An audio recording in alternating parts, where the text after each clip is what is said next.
All right, so definition posts and glossary type posts might not be the sexiest pieces that you can publish, that's for sure, but they certainly have a valuable piece among your blog's content. So first, let's take a look at what a definition or a glossary post might look like.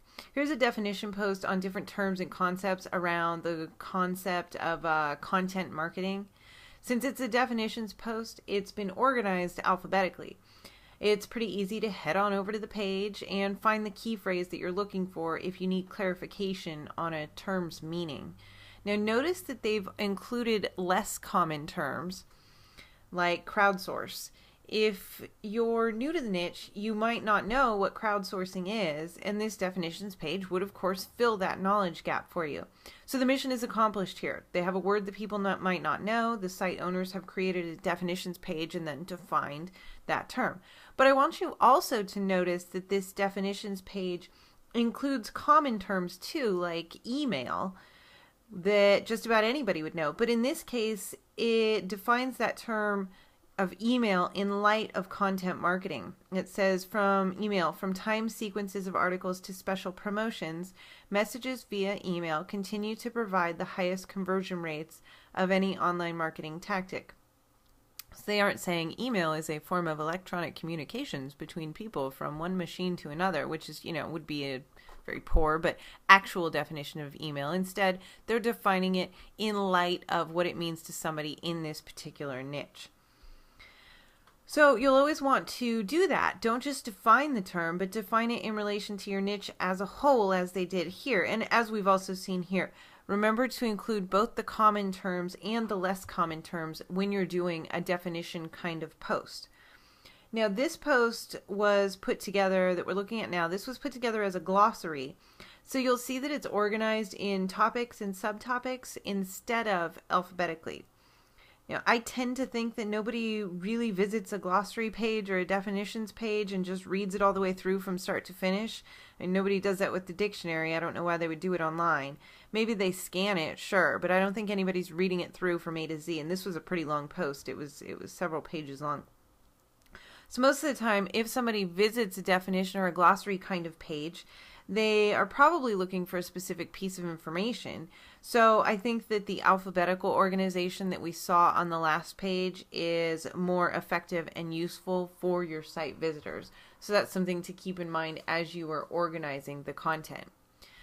Definition or glossary posts are really, really, really good for newbies in your niche because they start people off at a base level. If you have this understanding, then you can understand the conversation that's going on around this topic.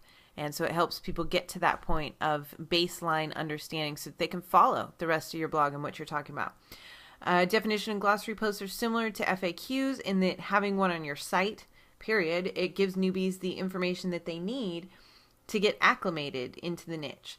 You would hate for somebody to go and leave your site just to find the definition of a slang term that you've used in your niche, like crowdsourcing. They go offline, they go to a different site to go and look for it because they can't find what that means and you've been using it on your page. So they go and they try to find it somewhere else. Well, they're probably never going to come back once that happens. So if you can give people instead the place to find that information on your own site, you're definitely going to be putting yourself in better shape. Also, when you have a definitions or a glossary type of page on your site and it's prominently linked, so that newbies can see it when they land on your site, that kind of gives them a little bit of confidence in that, hey, this site isn't one of those super duper advanced ones that I'm never going to understand. It gives them a jumping off point and it might make them feel a little bit more at home. And like a FAQ, like I just said, you'll definitely want to link to your definitions page. If you're using WordPress, this would be better suited to a static page rather than a post.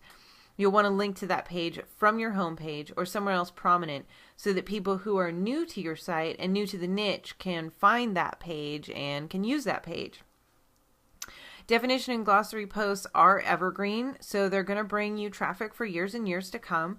And we love them for that reason, and they should be done on every single site for that reason. Just make sure that you keep your glossary or definition page up to date by removing old terminology that is out of date now, and then adding in new terminology as it comes up, since as things tend to do since you first wrote the page. So you want to also check in with your definitions or your glossary page maybe at least once per year or so to make sure that everything remains current, because a site that is out of date or a prominently linked page on your site that is in fact out of date is a little discouraging to people, and we want to put our best foot forward when people come to our site and they visit our definitions or glossary page.